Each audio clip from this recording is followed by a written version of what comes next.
അപ്പോൾ ഒരു north Indian അച്ചാർ ഉണ്ടാക്കിയല്ലോ, അതും പച്ചമുളക് വെച്ചിട്ട്. പച്ചമുളക് നല്ലപോലെ കഴുകി വെള്ളമൊന്നും ഇല്ലാണ്ട് ഉണക്കിയെടുക്കുക കേട്ടോ. അതിന് ശേഷം രണ്ടായി പിളർന്നിട്ട് കഷ്ണങ്ങളാക്കി എടുക്കുക. അതിന് ശേഷം നമുക്ക് അതിനകത്തേക്കുള്ള മസാല റെഡിയാക്കാം കേട്ടോ അച്ചാറിൻ്റെ. അപ്പോൾ അതിനായിട്ട് 2 ടീസ്പൂൺ പെരുംജീരകം, 2 ടീസ്പൂൺ കടുക്, പിന്നെ ഒരു 1/2 ടീസ്പൂൺ ഉലുവ എന്നിവ ഡ്രൈ റോസ്റ്റ് ചെയ്ത് ഒന്ന് പൊടിച്ച് മാറ്റി വെക്കുക. അപ്പോൾ അതിന് ശേഷം നമുക്ക് എണ്ണ, നല്ലെണ്ണ കേട്ടോ. അവർ ഉപയോഗിക്കുന്നത് കടുകെണ്ണ ആയിരിക്കും, നമ്മളത് ഉപയോഗിക്കാത്തതുകൊണ്ട് നമുക്ക് നല്ലെണ്ണ ചെയ്യാം.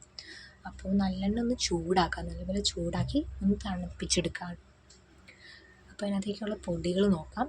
മഞ്ഞൾപ്പൊടി 2 teaspoon, Kashmiri chilli powder 2 teaspoon, പിന്നെ കരിഞ്ജീരകം അത് കുറച്ചെടുത്തിട്ടുണ്ട്, പിന്നെ ഉപ്പ് അതും ആവശ്യത്തിന് എടുക്കുക. ഇതൊക്കെ കൂടി നമുക്ക് പച്ചമുളകിലേക്ക് ഇട്ട് കൊടുക്കാം കേട്ടോ. ഇതാണ് കരിഞ്ജീരകം കേട്ടോ. എന്നിട്ട് നല്ലപോലെ ഒന്ന് മിക്സ് ചെയ്യുക കേട്ടോ. അതിന് ശേഷം നമ്മൾ തിളപ്പിച്ച് ചൂടാറാൻ വെച്ച എണ്ണയില്ലേ, അത് ഒഴിച്ചു കൊടുക്കുക കേട്ടോ. നല്ലപോലെ മിക്സ് ചെയ്ത് കൊടുക്കാം. ഉപ്പ് കുറവാണെങ്കിൽ നോക്കിയിട്ട് ചേർത്ത് കൊടുക്കാം കേട്ടോ.